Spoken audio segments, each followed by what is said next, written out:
Օրենսդիր իշխանությունը երբեք անմասն չի մնացել մայրաքաղաքում պարբերաբար կազմակերպվող ծառատունկերին։ Բնության օրենքն է, վաղ գարնանն ու ուշ աշնանը ժամանակի ընթացքում չորացած ծառերի փոխարեն տնկվում են նորերը։ Խորհրդարանի պարտեզում կազմակերպված հերթական ծառատունկին մասնակցեցին պատգամավորներ, աշխատակազմի ներկայացուցիչներ։ Հին խոսք է, յուրաքանչյուր մարդ իր ապրած տարիների ընթացքում պետք է տուն կառուցի, որդի ունենա, ծառ տնկի։ Ծառատունկի խորհուրդը շատ պարզ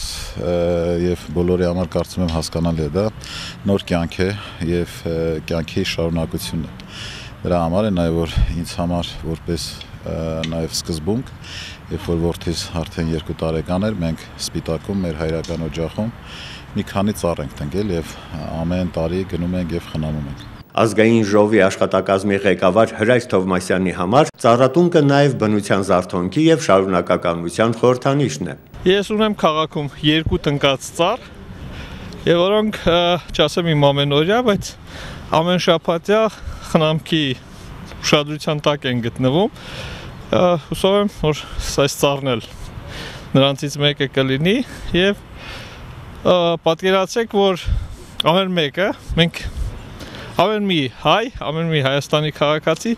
մի ծառ Երևանում տնկած լիներ։ Մենք շատ ավելի սիրուն Երևան կունենայինք։ Խորհրդարանի շուրջ 6 հեկտար զբաղեցնող գեղատեսիլ պարտեզը գտնվում է աշխատակազմի բարեկարգման եւ սպասարկման բաժնի աշխատակիցների մշտական ուշադրության կենտրոնում։ Պատահական չի, որ ազգային ժողովի տարածքի այգին համարվում է